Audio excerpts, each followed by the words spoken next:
Hello दोस्तों, स्वागत है एक बार फिर से आपका अपने YouTube channel SKB news diary में, जहां पर हम कंटिन्यू कर रहे हैं टाइम एंड टेंस और जिसमें आज हमारा जो टॉपिक है वो है प्रेजेंट परफेक्ट टेंस। यदि अभी तक आपने पिछले वीडियोस को नहीं देखा है तो जल्दी से डिस्क्रिप्शन में जाइए, वहां पर पिछले वीडियोस का लिंक दिया हुआ है, तो आप वहां से simple present tense, present continuous tense को पहले देख लीजिए, उसके बाद इस सेशन को ज्वाइन करिएगा, ज्यादा बेटर होगा ताकि चीजें आपको पीछे से समझ में ज्यादा बेटर तरीके से आए। तो चलिए बिना किसी देरी की शुरुआत करते हैं आज के हमारे सेशन को। Let's go.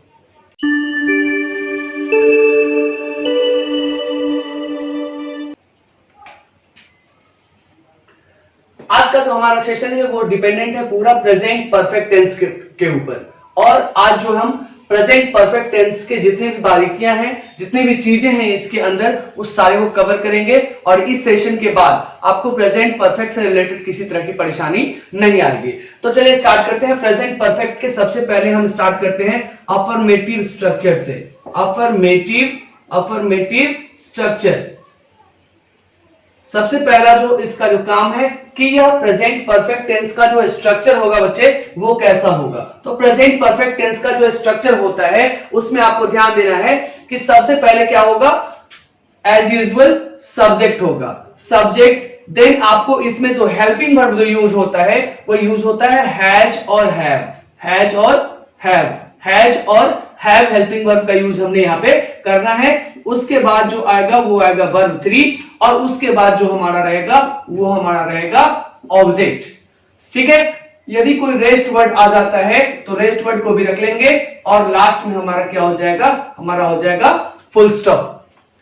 तो इस तरीके से हमारा अफर्मेटिव का स्ट्रक्चर तैयार हो जाता है। सबसे पहले सब्जेक्ट, उसके बाद हैज है, उसके बाद वर्ब 3, उसके बाद ऑब्जेक्ट, उसके बाद रेस्ट वर्ड, और उसके बाद हमने फुल स्टॉप को रखना है। ठीक है, उसके बाद आइए अब इसका नेगेटिव का पहले एक एग्जांपल लेते हैं। इसका एक एग्जांपल लेते हैं। तो एग्जांपल में कहता है कि सबसे पहले सब्जेक्ट को रखिए। तो सब्जेक्ट हम क्या लेते हैं, द लायन लेते हैं। The lion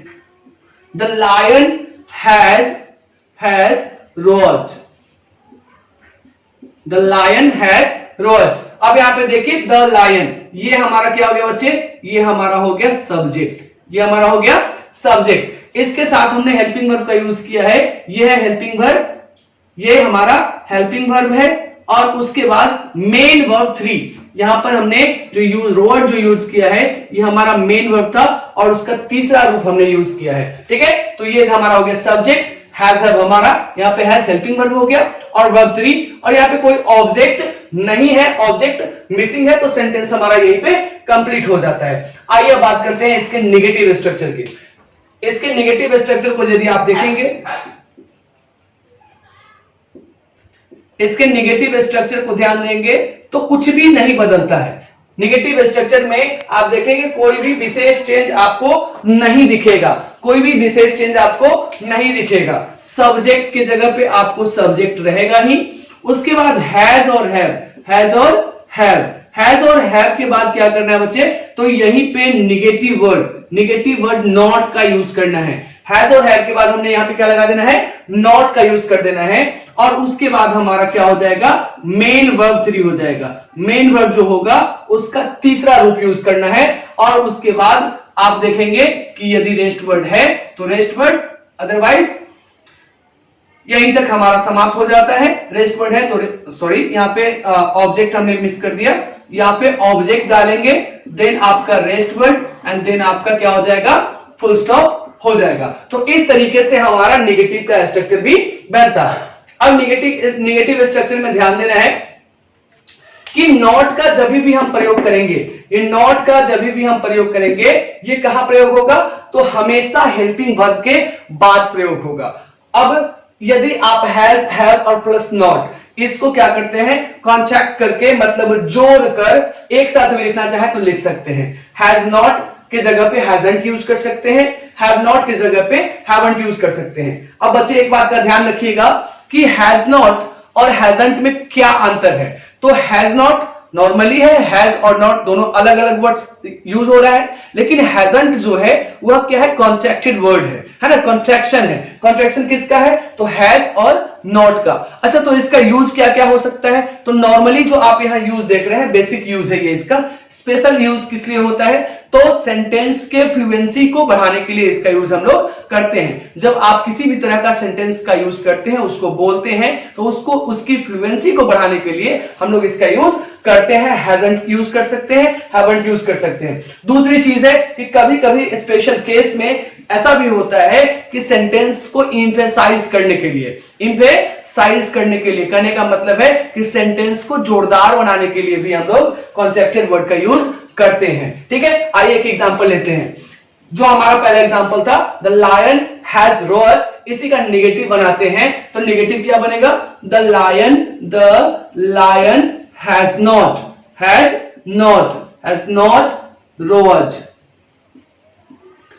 the lion has not roared. अब यहां पे देखिए, हैज नॉट की जगह पे हम हैजंट भी कर सकते हैं, ये भी कर सकते हैं, हैजंट का भी यूज हम लोग कर सकते हैं। अच्छा ठीक है, एक चीज यहां तो चर्चा करना हम भूल गए, हालांकि पिछले वीडियोस में हमने किया है, आप उसको देखेंगे तो ज्यादा समझ में आएगा। सिंपल प्रेजेंट टेंस वाला वीडियो देखिएगा, वहां पे हमने ये बातचीत करी थी कि किस सब्जेक्ट के साथ किस वर्ब का यूज करना है। अब यहाँ पे दो हेल्पिंग वर्ब था हमारा, हैज और हैव। तो इस बात का हमेशा ध्यान रखना है कि सिंगुलर जब वर्ब होगा तो उसके साथ हैज का यूज करिएगा, यदि वर्ब प्लूरल होगा तो उसके साथ क्या यूज करेंगे? उसके साथ हैव का यूज करेंगे। ठीक है, तो यहाँ पे द लायन जो था यह सिंगुलर वर्ब सब्जेक्ट है बच्चे, सिंगुलर नाउन है, तो इस वजह से हमने इसके साथ क्या यूज किया है? हैज का यूज किया है। सिंगुलर सब्जेक्ट के साथ हैज का यूज करना है, प्लूरल सब्जेक्ट के साथ हैव का यूज करना है। ठीक है, आइए अब इसके नेगेटिव इंट्रोगेटिव को देखते हैं। तो इसका जो इंट्रोगेटिव बनेगा, तो इंट्रोगेटिव क्या होगा?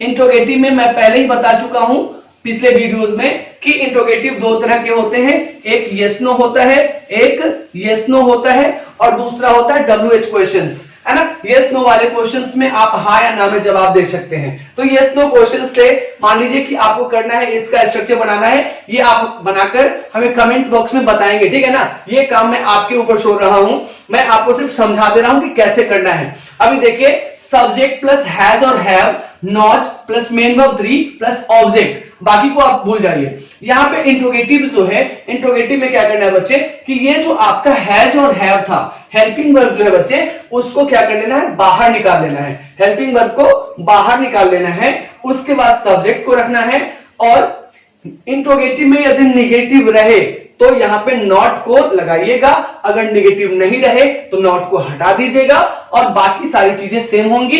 और फुल स्टॉप जो हमारा था, ये फुल स्टॉप जो हमारा है, ये बदल जाएगा साइन ऑफ इंट्रोगेशन में। मतलब क्वेश्चन पूछने के लिए जो यूज करते हैं, तो साइन ऑफ इंट्रोगेशन या इंट्रोगेटिव मार्क का यूज हम लोग करेंगे। ठीक है, तो इस तरीके से इंट्रोगेटिव यस नो वाला बनेगा। जब यस नो वाला इंट्रोगेटिव आपका तैयार हो जाएगा, यस नो वाला इंट्रोगेटिव तैयार हो जाएगा, तो कुछ नहीं करना है, उसके पहले सिर्फ WH वर्ड का यूज कर देना है, बाकी सारी चीजें सेम रहेंगी। तो WH क्वेश्चंस वाला भी आपका इंट्रोगेटिव बन जाएगा। ठीक है, ये आप हमें कमेंट बॉक्स में इस चीज को कर बताएंगे। एक एग्जांपल लेते हैं, एक एग्जांपल लेते हैं। Have you gone to Patna? Have you gone to Patna? Sign of interrogation से एंड करेंगे, सेंटेंस को क्लोज करेंगे। अब यहां पर देखिए, हैज है को हमने क्या किया? बाहर निकाल लिया। उसके बाद यू हमारा सब्जेक्ट हो गया, गॉन हमारा मेन वर्ब 3 हो गया, और टू पटना हमारा क्या हो गया बच्चे? ऑब्जेक्ट हो गया। तो इसी के अकॉर्डिंग आपका काम क्या है कि दोनों स्ट्रक्चर, इंट्रोगेटिव का दोनों स्ट्रक्चर आप हमें कमेंट बॉक्स में करके बताएंगे। तो इसका जो स्ट्रक्चर पार्ट होता है प्रेजेंट परफेक्ट टेंस का, बस इतना ही है, स्ट्रक्चर में और कुछ भी नहीं है, किसी विशेष तरीके का कोई स्ट्रक्चर यूज नहीं होता है। इसमें बस क्या क्या मुख्य चीजें थी? मुख्य चीजें थी कि यहाँ पे हेल्पिंग वर्ब जो यूज हुआ वो क्या हो गया? चेंज हो गया। बाकी में जो एमिजार आप देख रहे थे कंटिन्यूअस में, एंड डू डज जो आपने देखा सिंपल प्रेजेंट में, वो बदलकर आ गया हैज और हैव। यहाँ पे वर्ब का जो अभी तक आप यूज देखे थे, वर्ब 1, वर्ब 5 और वर्ब 4 का यूज हमने किया था, बट यहाँ पे वर्ब 3 का यूज हो रहा है, और बाकी सारी चीजें बिल्कुल यूजुअल पीछे, एज यूजुअल पीछे की तरह से ही यूज हुआ है। ठीक है, अब इस तरीके से आप सेंटेंस में, आप इस तरीके से किसी भी सेंटेंस को, यदि आप प्रेजेंट परफेक्ट का आपको सेंटेंस मिलता है, हिंदी का मिले, तो हिंदी में हाँ एक चीज ध्यान रखिएगा कि हिंदी में क्या मिलेगा? तो हिंदी में वाक्य के अंत में आपको मिलेगा चुका है। ठीक है, चुकी है, चुकी है, चुके हैं, चुके हैं। उसी तरीके से यह मिल सकता है या है, ई है, फिर मिल सकता है ई है, ये हो, ये सारी चीजें इसका पहचान है। सेंटेंस वाक्य के अंत में, हिंदी वाले वाक्य के अंत में आपको ये चीजें मिलेंगी और उसी के अकॉर्डिंग जैसे ही आप इसको देखिएगा तो समझ जाना है कि यह क्या है बच्चे, तो यह प्रेजेंट परफेक्ट का सेंटेंस है और उसके अकॉर्डिंग, इसी स्ट्रक्चर के अकॉर्डिंग आप उसको ट्रांसलेट आसानी से कर सकते हैं। तो ये था हमारा स्ट्रक्चर पार्ट। इसमें स्ट्रक्चर हम लोग देखा, क्या क्या देखा, अफर्मेटिव का देखा, नेगेटिव का देखा, इंट्रोगेटिव मैंने समझा दिया है, इंट्रोगेटिव आपको खुद से करना है। एक एग्जांपल लिया था हमने, एग्जांपल से आई होप कि आपको समझ में आया होगा। ठीक है, अब चलिए, अब इसका जो दूसरा जो मुख्य पार्ट जो होता है ग्रामर में, जो मेन इसका यूटिलाइजेशन होता है, इसका जो यूज होता है, उसको हम लोग देखते हैं। वो कहलाता है use of present perfect tense in English grammar. अब इंग्लिश ग्रामर के अकॉर्डिंग कैसे आप प्रेजेंट परफेक्ट टेंस का यूज करेंगे, उसके बारे में हम लोग बातचीत करेंगे।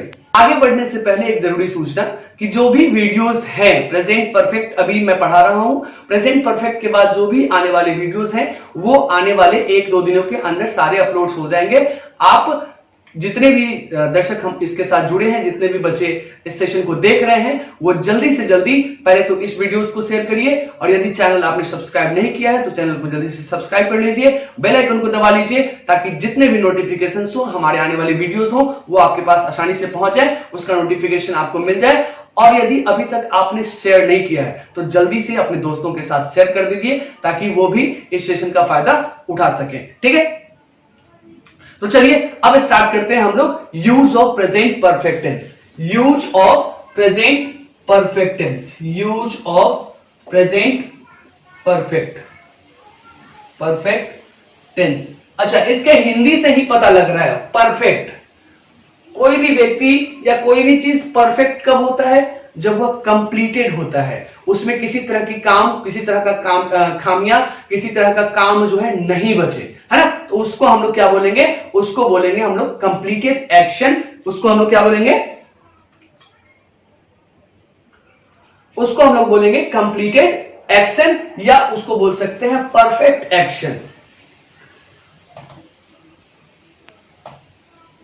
उसको क्या बोलेंगे हम लोग, परफेक्ट एक्शन बोल सकते हैं या कंप्लीटेड एक्शन बोलते हैं। तो यहां पर जो हमारा वर्ब फॉर्म जो होगा, एक्शन जो होगा, वो क्या होगा बच्चे, परफेक्ट होगा, कंप्लीटेड होगा। बट इसमें एक बात का हमेशा ध्यान रखिएगा कि कंप्लीटेड एक्शन तो पास्ट का भी होता है। तो कंप्लीटेड एक्शन और परफेक्ट एक्शन, इस दोनों में क्या अंतर है, पास्ट वाले में और परफेक्ट में क्या डिफरेंस है, यही डिफरेंस आपको समझना है। यदि ये आपको समझ में आ जाता है तो कभी भी प्रेजेंट परफेक्ट के सेंटेंस को समझने में, पकड़ने में कोई भी परेशानियां नहीं आएंगी। तो चलिए इसकी शुरुआत करते हैं, समझते हैं कि क्या है ये। तो प्रेजेंट परफेक्ट, अभी देखिए, मान लीजिए कि ये टाइमलाइन पे हम बात कर रहे हैं, ठीक है। अभी मैं यहां बात कर रहा हूं, मेरा स्पीकिंग का टाइम क्या है, what is the time of speaking, यहां पर है। मान लीजिए कि मैं सुबह के 8 बजे बात कर रहा हूं, सुबह के 8 बजे मैंने बात शुरू किया, मैं अभी बात कर रहा हूं, ठीक है।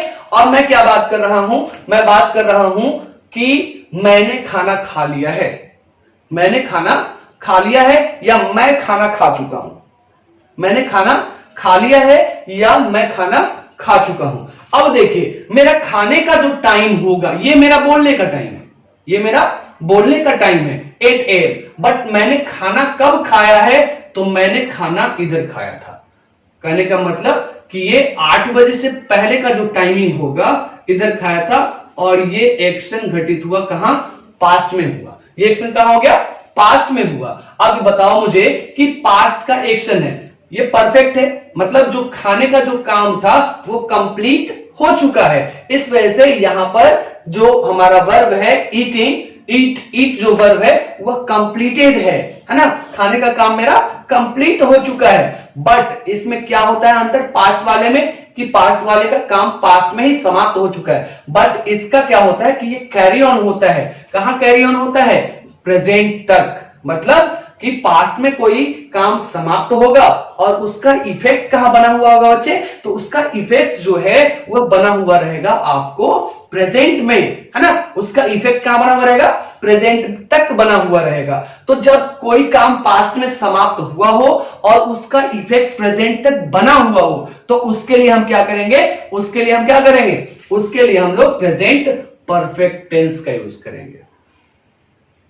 ठीक है, उसके लिए हम लोग प्रेजेंट परफेक्ट का यूज करेंगे। मान लीजिए कि आपका कहीं अफेयर चला, ठीक है, वो काम हमने कहा किया, पास्ट में किया, और पास्ट में किया और उसका प्रभाव अभी भी बना हुआ रहेगा। ठीक है, उसका दिल टूट गया है, उसका दिल टूट गया है, टूटने का काम पास्ट में हुआ और उसका इफेक्ट अभी भी बना हुआ है कि उसने क्या बना लिया, बियर्ड कर लिया, बाल बड़े बड़े कर लिए, खाने पीने का कोई टेंशन नहीं। कबीर सिंह एग्जाम्पल बहुत अच्छा है आपका, है ना, कि कैसे उसका क्या होता है ये।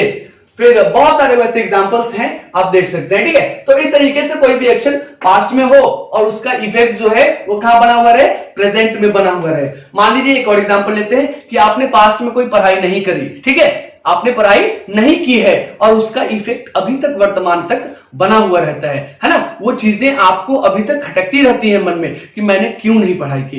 तो अभी ही समय है कि अभी आप समझ जाइए और अभी पढ़ाई करना शुरू कर दीजिए। ठीक है, चलिए, तो ये चीजें आपको समझ में आ गई होंगी कि कैसे कोई पास्ट का एक्शन होगा और उसका इफेक्ट कहां बना हुआ होगा बच्चे, तो उसका इफेक्ट जो है प्रेजेंट तक बना हुआ रहेगा, तो क्या कहलाएगा, प्रेजेंट परफेक्ट कहलाएगा, प्रेजेंट परफेक्ट कहलाएगा। चलिए, ये तो हो गया इसका, ये तो हो गया ये समझने की चीज। अब चलिए इसके यूज की बात करते हैं। इसका पहला यूज क्या होगा, what will be the first use of present perfect tense. Okay, तो first use will be what, present perfect tense. Present perfect tense is used to express, present perfect tense is used to express finished events, finished events, जैसा मैंने बताया कि समाप्त किया हुआ काम, समाप्त जो हो चुका है ना। तो present perfect tense is used to express finished events, but there is condition that should be connected with present, है ना। वो कहां से कहां कनेक्ट होना चाहिए, प्रेजेंट में कनेक्ट होना चाहिए। तो पूरा क्या आएगा इसका यूज, फर्स्ट यूज जो हमारा आएगा कि present perfect tense is used to express the finished action connected with present, connected with present. चलिए ठीक है, अब ये तो हो गया आपका use. The present perfect tense is used to express the finished events और एक्शन आप बोल सकते हैं, एक्शन बोल सकते हैं, फिनिश्ड इवेंट्स और action connected with present, connected with present. चलिए एक एग्जांपल लेते हैं। अब एक एग्जांपल मैंने क्या लिया कि, चलिए एक एग्जांपल से ही समझते हैं कि आई कांट गो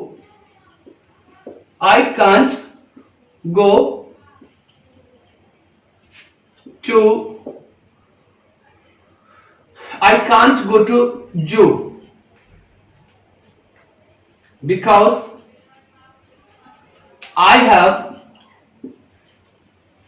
have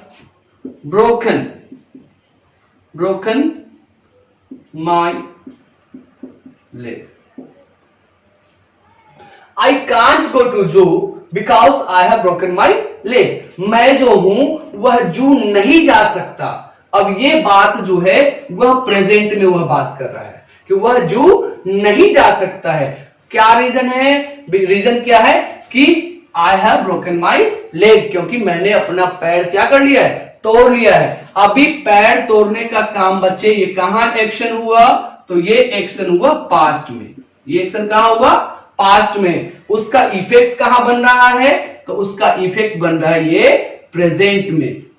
कहां बन रहा है, प्रेजेंट में। अब वह प्रेजेंट में उसका कहानी है कि वह जो है चिड़ियाघर नहीं जा सकता है। कारण क्या है कि पास्ट में उसके साथ एक घटना हुई कि उसने अपना पैर तोड़ लिया है। ठीक है, अब इस वजह से यह जो सेंटेंस है हमारा बिल्कुल इसको एकदम साफ साफ दिखाता है कि finished action, I have broken my leg, and connected with present. What was the connection? That I can't go to zoo. ये इसका connection है because he has already broken his leg.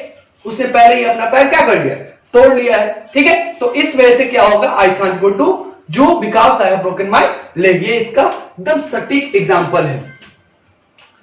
और क्या होगा, अब ये क्या बताता है, जैसे ही आप बोलेंगे कि I have broken my leg, ठीक है, I have broken my leg, अगर इस सेंटेंस को आप बोल रहे हैं तो वाकई में यह बता क्या रहा है, तो यह जो बताता है कि my leg is broken now, अब मेरा पैर क्या है, टूटा हुआ है ना, मेरा पैर टूट गया है, ऐसा वह बताता है। मतलब कहने का मतलब है कि प्रेजेंट परफेक्ट टेंस जो है यह कॉरेस्पॉन्ड होता है किससे, corresponds to a present tense sentence expressing the same fact. मतलब कॉरेस्पॉन्डेंट किसका है, कॉरेस्पॉन्डेंट, तो प्रेजेंट टेंस से कॉरेस्पॉन्डेंट रहता है, प्रेजेंट से कॉरेस्पॉन्डेंट रहता है, ठीक है। चलिए, ये तो हो गया इसका पहला यूज। आइए अब बात करते हैं इसके दूसरे यूज की। चलिए, तो पहला यूज जो हमने पढ़ा, पहले यूज में क्या पढ़ा, पहले यूज में पढ़ा कि कोई फिनिश्ड एक्शन होगा और वह कहां से कनेक्टेड होगा, तो वो प्रेजेंट से कनेक्टेड होगा। और दूसरा इसका यूज बिल्कुल सेम ही है, बस लिखने का तरीका चेंज किया है कि present perfect tense is used when we think about past and present at the same time. When we think about past and present at the same time, जब हम past को भी सोचते हैं, present को भी सोचते हैं, एकदम सेम समय में, एक ही समय में जब हम दोनों को सोचते हैं, है ना, past को भी और present को भी, तो उस समय भी हम किसका यूज करते हैं, तो उस समय भी present perfect tense का यूज किया जाता है। As for example, जो अभी जस्ट हमने एग्जाम्पल लिया था, जो एग्जाम्पल हमने लिया उसी को समझिए।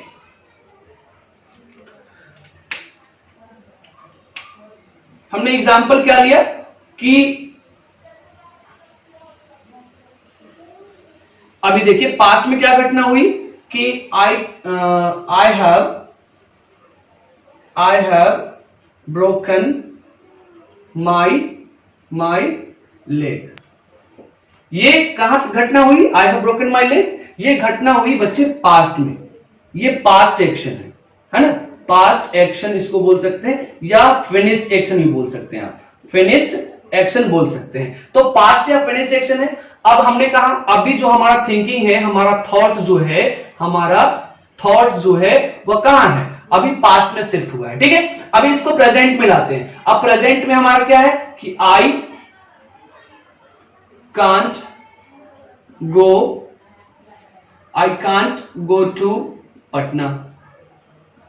अब प्रेजेंट में इसको लेकर आए, तो यहां प्रेजेंट में हमने क्या पाया, ये हमारा कनेक्टेड टू क्या है, connected to present.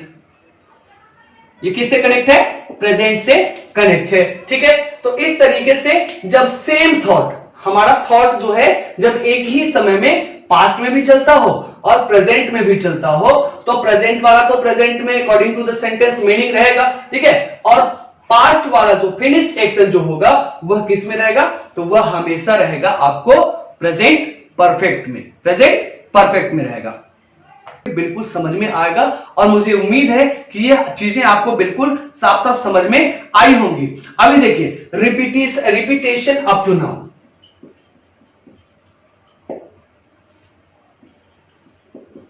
Repetition up to now. अब मान लीजिए कि हमने क्या किया कि हमने कोई भी रिपीटेशन अप टू नाउ, अब कोई भी घटना हमने पास्ट से शुरुआत किया, कोई भी एक्शन, और अभी तक उसको रिपीट किया है, ठीक है, उसको अभी तक रिपीट कर रहा हूं। जैसे I have written 6 emails, I have written 6 emails since lunch time या सिंस मॉर्निंग। तो सुबह से मैंने अभी तक कितना मेल लिख चुका, तो 6 मेल लिखा है, 6 ईमेल्स लिखा है, 6 ईमेल्स डाला है। तो ये 6 ईमेल लिखने का काम जो है वह क्या हो रहा है, रिपीट हो रहा है, बार बार किया जा रहा है। तो ये जो एक्शन जो होगा रिपीट में जो रहेगा, तो ये रिपीट करने के लिए रिपीटेशन कहां तक है, अभी तक बना हुआ है ना, प्रेजेंट तक बना हुआ है। सेम चीज बात पहुंचती है वहीं पर कि पास्ट में स्टार्ट हुआ, कनेक्टेड कहां है, प्रेजेंट में। लिखने का तरीका बदल गया है, बात दूसरा चेंज कर दिया है, ठीक है। How often have you been in love in your life, अभी तक आपने कितने बार प्यार में पड़ा है। तो ये क्या है, पास्ट में स्टार्ट हुआ, अभी तक की बात हो रही है, अप टू नाउ की बात हो रही है, ठीक है। तो रिपीटेशन जो है उसकी बात करना है, ठीक है। रिपीटेशन अप टू नाउ की यदि रहेगा तो उसके लिए हमने किसका यूज करना है, प्रेजेंट परफेक्ट टेंस का यूज करना है। ये समझ में आया।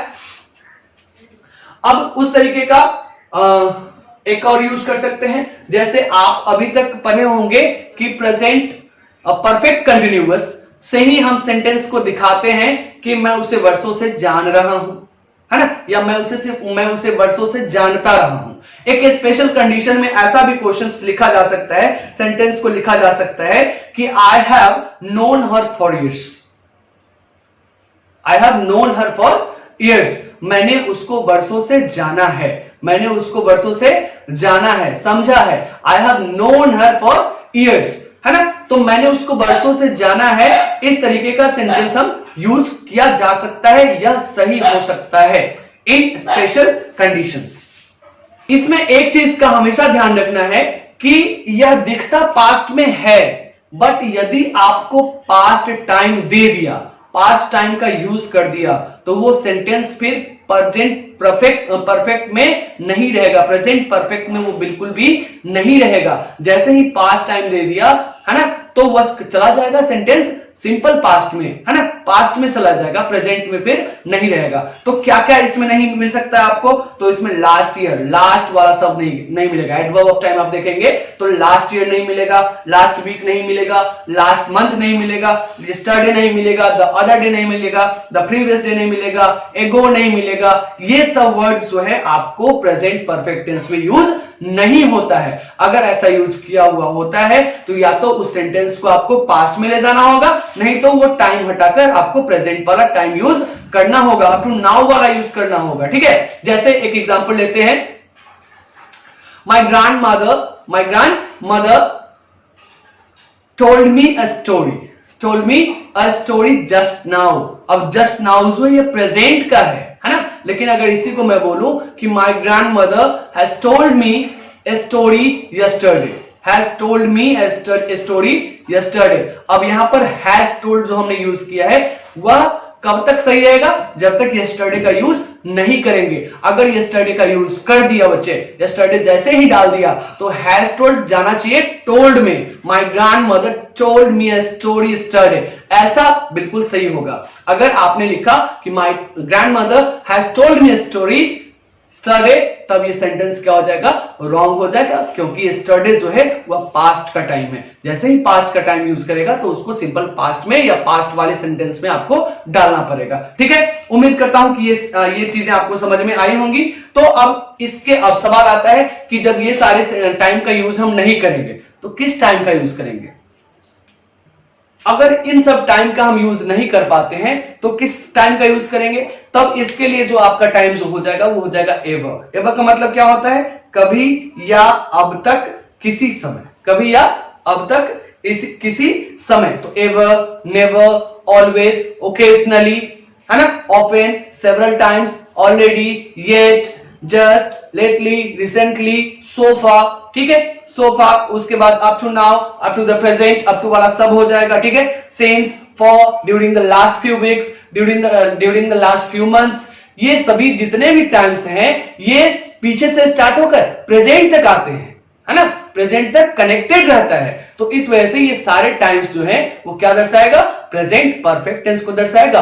और जब भी इन टाइम्स का यूज आप देखें तो सेंटेंस को आपको खुद समझ जाना है कि यह सेंटेंस क्या होना चाहिए था बच्चे, तो प्रेजेंट परफेक्ट टेंस में होना चाहिए था। अगर ऐसा नहीं है तो आपका जो अभी तक जो आप समझे हैं वो समझना बेकार हो जाएगा। और इन सब चीजों को माइंड में रखना पड़ेगा। जो भी टाइम में बताया हूं, एडवर्ब ऑफ टाइम जो भी मैं आपको बताया वो माइंड में रखना है और इसी के अकॉर्डिंग प्रेजेंट परफेक्ट टेंस में ही इसको यूज करना है, ठीक है। प्रेजेंट परफेक्ट टेंस में हमेशा ध्यान रखना है कि पास्ट से स्टार्ट होकर कहां आएगा, प्रेजेंट तक वह कनेक्टेड रहेगा। अगर प्रेजेंट तक कनेक्टेड नहीं होता है, पास्ट का ही टाइम दे दिया, तो फिर हमें उसको पास्ट में यूज करना पड़ेगा। उम्मीद करता हूं कि ये सेशन में आपको प्रेजेंट परफेक्ट के बारे में बहुत सही जानकारी मिली होगी। अभी तक आप इसके बारे में जो भी परसेप्शन पाले होंगे वो परसेप्शन आपका दूर हुआ होगा। इसका जो यूज है वो आपको समझ में आया होगा। इस सेशन में बस इतना ही रहने देते हैं और इसके बाद जो हमारा वो सेशन होगा, अगला वीडियो जो होगा वो होगा प्रेजेंट परफेक्ट कंटिन्यूअस के बारे में। उसमें उसका स्ट्रक्चर और उसका यूज हम लोग देखेंगे। तब तक के लिए गुड बाय, मिलते हैं फिर अगले वीडियो में। Thank you.